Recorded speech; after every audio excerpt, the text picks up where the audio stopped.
There's no. All right, so the first thing we're going to do today is we're going to train on listing. So the first piece before we train on listing presentation is seller counseling interview. This is the key to make sure that when you go to a listing that you are prepared, that you should go on the listing, and that you know the information that you need to have in order to know their motivation and whether they're realistic and timing all those things beforehand. The opposite side of this is there's been many times where I showed up at a listing kind of unprepared, or I've felt like I did a great listing presentation, and because I forgot to do this form or ask a question or two in the form, then the wife wasn't there, or they had other appointments scheduled. So basically, this is the system, and when you go through it and you ask the questions, it builds a lot of rapport, and it also sets you up for a better listing presentation.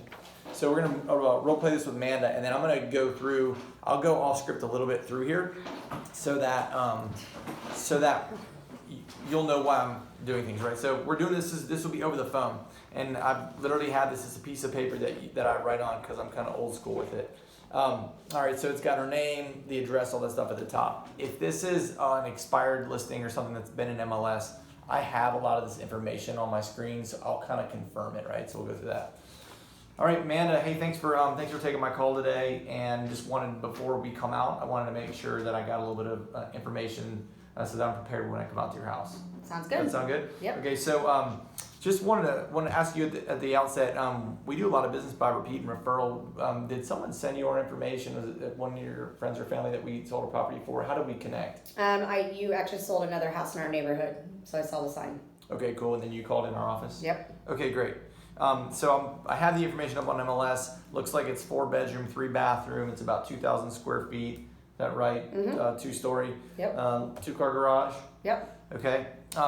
So I can get all the other information off there. Tell me about your lot. I can't tell too much about the lot, so describe the lot. It's actually a really great oversized backyard. We've got a huge deck with a half basketball court built on it. Awesome. And it looks like there's a patio. There's not a pool at the property, is there? There's not. Okay. Amanda, what would you say the best features of the home were? Here's why I want to ask you that. Usually people buy a property for, they like something in particular about the property. And when we list your property and we market it, I like to know what are the things that you really liked about that property that caused you to purchase it? For us, it's just a great house for a family because it's an open floor plan. It has the large backyard, and we like to entertain, so we can have guests over as well and just have a great entertaining space. Awesome. What else? It is relatively low maintenance. It has some great landscaping around it, and it's in a good neighborhood with lots of families and walking paths. Awesome. So, Amanda, when would you, in a perfect world, when would you like for the move to happen? I need to be to North Carolina by October 1st. North Carolina by October 1st. And when you say you need to be there, does that mean you're already living in North Carolina by October 1st? Or? I'm going to start a job on October 1st, so we'd like to get something under contract if possible so that we can be in a position to purchase. Awesome. So you're going to be moving away. Mm-hmm. And so obviously off script here, the reason you're asking this question is because if they're here and they're local and they're moving away, you're going to try to get a referral. And if not, if they're moving up or moving down or doing whatever, you're going to try to get that referral. You're going to try to be their buyer's agent as well if they're staying. Mm-hmm. Yes, buyer's agent. So why have you decided to move to Wilmington? I have a job opportunity out there, quality of life with the beach and with the kids. We love the ocean. So anytime we go on vacation, that's where we go. So we decided to make it home. That's awesome. So how long have you been thinking about that? A couple years. Cool. Yeah. You know anybody down there, or just This kind guy of named wandered? Lad is down there, and then a girl that I grew up with moved there 8 years ago, and we were visiting her. So Keller Williams is an international company, so the position I've been in for 8 years, I have relationships all across the country, but Wilmington seems like a great fit. Awesome. So everything worked out perfectly. So your target date's October 1, right? Mm-hmm. And this is your personal home, is that right? It is. Okay. So you're living in the property. When's the best time for me to come out? Is it days or night? For my husband to be here, we would want to do after 5 o'clock. Okay. So that was my next question. Anybody else involved in the sale of the home? So Just your him. husband? Yep. And what's your husband's name? Bobby, How's Bobby feel about the move to Wilmington? he's ready. Awesome. So, man, when you purchased the house, first of all, when did you purchase the home? In 2010. Okay, 2010. And have you done any upgrades since you purchased the property? Several, yeah. Awesome. Can you tell me about those? I can, or I can just make you a really good list, and so I can have that ready for you when you get here. That's even better. All right. I'm gonna like working with you. Man, any repairs that you that might need to be done to the property? Our kids have kind of torn up the screen door going in and out, so we're gonna be putting a new screen door on. But you know, we'll kind of see if you walk around and you find some things that we need to do that we've missed. We're willing to do that. All right. So scale of 1 to 10, how would you rate your home? I'd say it's a 9. 9. And what would make it a 10? Fenced-in backyard and a pool is what we were gonna do next. Awesome. Owned the home since 2010. Do you remember what you gave? You remember what you purchased the property for? I did. It was 207. $207,000. Man, have you had a recent appraisal or market analysis? We thought about selling a couple years ago, so an agent came in and did a comp at 260 roughly. Okay. So nothing recent in the last No. 3 to 6 months or anything like that? All right. Man, do you have an idea, just a gut idea or something from neighbors or an idea what you think your home's going to sell for? I think it'll probably be at about that range. Things are moving out here pretty quickly. We don't have a basement, and some of the homes around us have basements, so I think we'll be at a slight disadvantage there. So we're kind of expecting that. Okay. So just general market knowledge is kind of how you arrived at that number. All right. And one of the questions that we have to ask is like mortgage balance. And so do you know what your mortgage balances are in relation to where you're going to sell the property? Yeah, it's about 180. Okay, you're about 180. And again, really, reason is just it's part of the listing paperwork. So scale of 1 to 10, how motivated are you to sell the home? We're 10. You're a 10? Mm-hmm.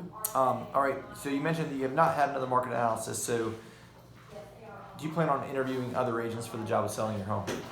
My friend works at another company. I have not called them to let them know that we're considering listing yet. You're the only person so far that we're looking at setting an interview up with. Okay, great. So here's what I'd like to do then, Amanda. Based on that is I'd like to set an appointment for tomorrow at 3 o'clock. I have an opening. Does that work for you? We gotta do after 5 for Bobby.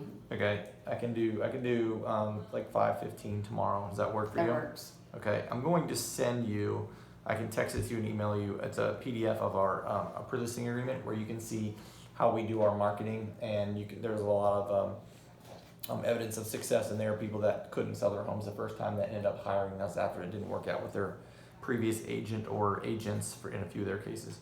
So I'll send you that. So I will be doing, based on this, thanks for the information, I'm going to be doing a lot of pre-work to get ready for the appointment. So obviously we just ask that you not do anything and not sign anything with anyone until we meet.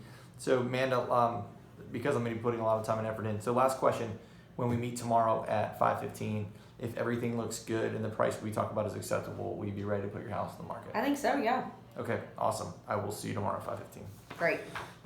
So off script, I've had people say at the end, yes, I'm interviewing other agents, and I've had people say, I was planning to, but I really like the questions you're asking, and I just feel like you're way more prepared, and so I just want to list with you.